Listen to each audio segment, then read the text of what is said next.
Hi, welcome to this episode of Worldwide Canadian. Today, the rise and fall of Ford F-150 Lightning and the future of EVs for Ford. Stick around.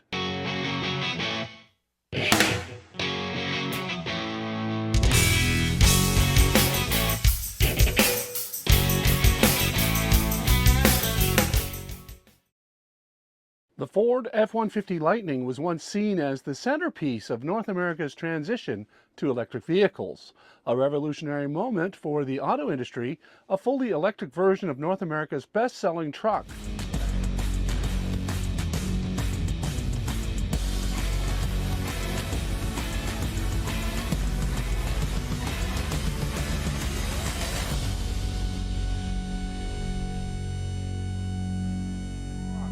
Fast forward only a few years later, and the future has dramatically shifted.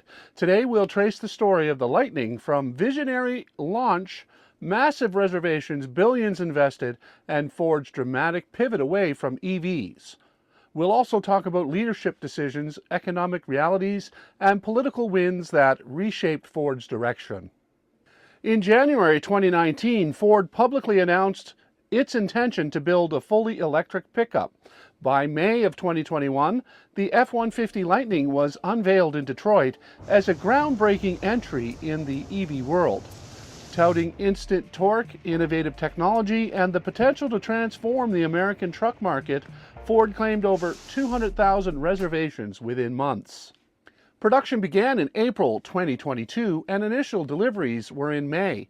It was marketed as a Model T moment for the 21st century, built at Ford's new Rouge Electric Vehicle Center, bringing electrification to America's favorite truck. Despite initial excitement, the F-150 Lightning struggled financially. Ford was selling the trucks at high prices, many upwards of $50,000 to $80,000, and not turning a profit on every unit sold. According to industry data, Ford's EV division, including the Model E, had racked up billions in losses by 2025. A major force in this story was government policy. The federal EV tax credit in the U.S. of up to $7,500 and as much as $9,000 in Canada had helped make EVs like the Lightning more affordable, but on September 30th of 2025, that ended in the United States, and it was ending in Canada at around the same time. Ford CEO Jim Farley publicly warned that losing the incentives could cut the EV market in half, and that's exactly what we started to see, according to Ford. With incentives gone, the Lightning's effective price rose significantly, pricing out many of those buyers that had initially showed interest. Jim Farley, CEO of Ford since 2020, championed electrification aggressively early on, establishing a dedicated EV division called Model E and setting ambitious goals to sell 2 million EVs annually by 2026. But by 2025, Ford had lost upwards of $13 billion in the EV unit alone, according to Ford, and Farley shifted his public narrative. He added that EVs priced at $50,000 simply weren't selling at scale. In December of 2025, Ford announced a dramatic U-turn that all-electric F-150 Lightning would cease production. It would be replaced by a hybrid EREV, which included a gasoline engine to recharge the battery while you were driving. Ford is also writing down $19.5 billion in EV assets. So what's next? Ford isn't abandoning EVs entirely, but it's recalibrating.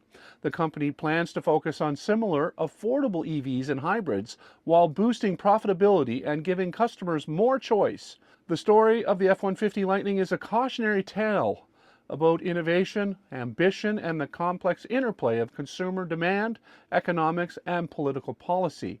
It's a reminder that the future of transportation might still be electric, but it's not guaranteed to look exactly the way we once imagined. Well, now that I've given you that background information, I did want to give you a little bit of my opinion on the matter.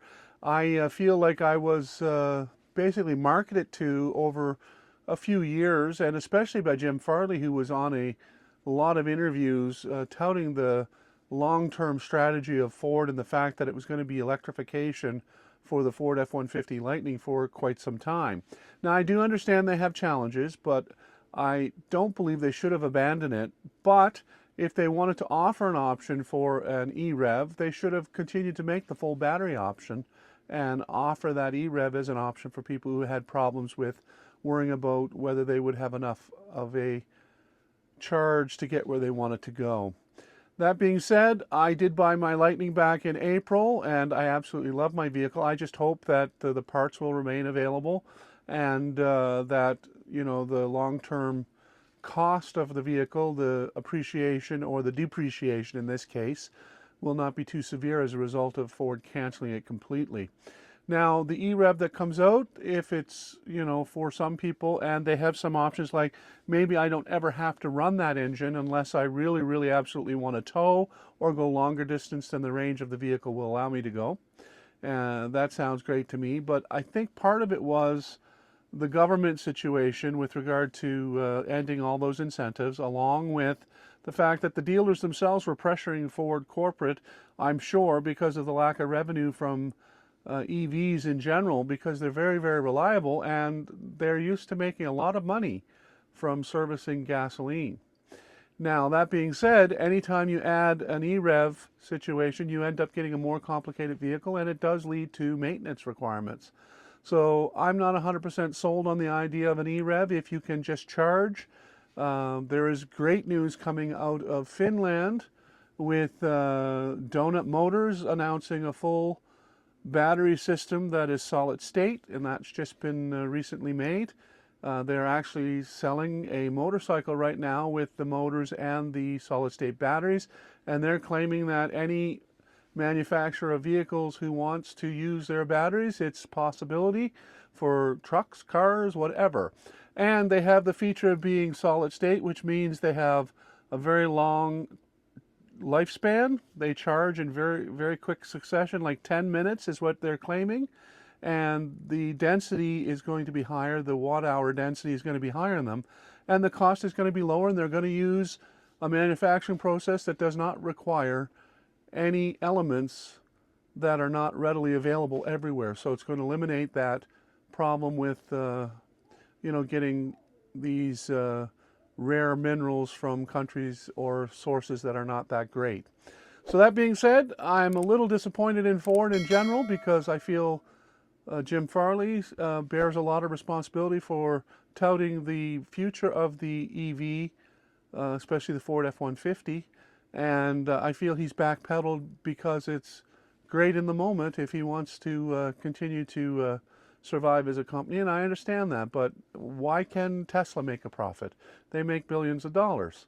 Ford wasn't able to do it, and they're a 100-year-old company. So I'm not sure what the answer is, but leave a comment below and let me know what you think, and thanks for stopping by.